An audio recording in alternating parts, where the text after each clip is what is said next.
எதுக்குடா இங்க வந்த? ஏன்டா என்ன டென்ஷன் பண்ற?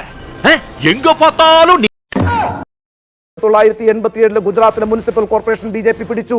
അതിന് തൊട്ടു മുമ്പ് വരെ ബി.ജെ.പി എല്ലാ തെരഞ്ഞെടുപ്പുകളിലും പരാജയപ്പെട്ടുകൊണ്ടിരിക്കുകയായിരുന്നു എന്ന് മാത്രമല്ല, ഒരു പത്രത്തിൽ പോലും രണ്ടുവരി അച്ചടിച്ചു വരാത്തൊരു പാർട്ടിയായിരുന്നു ബി.ജെ.പി എന്ന് നരേന്ദ്രമോദി പറയുന്നു.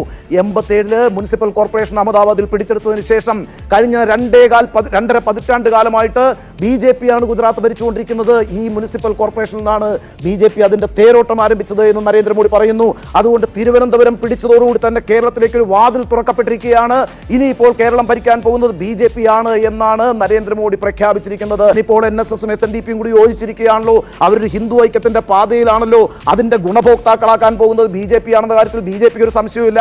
പക്ഷേ ഇടതുപക്ഷം ഇവിടെ പ്രതീക്ഷിച്ചുകൊണ്ടിരിക്കുന്നത് അത്തരത്തിലൊരു ഡിവിഷൻ വന്നാൽ ഹിന്ദു വോട്ട് നല്ല രീതിയിൽ LDFന് കിട്ടുമെന്നാണ്.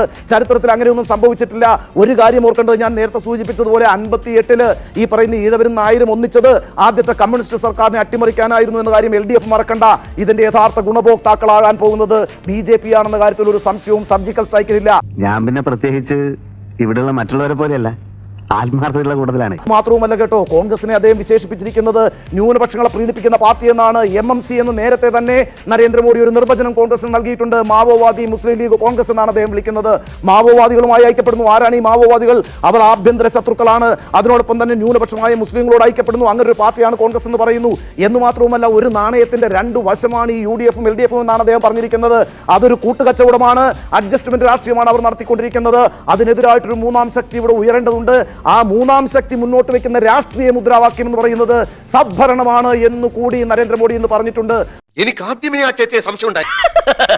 തൽക്കാലം ഇത്രയും മതി. വരട്ടെ.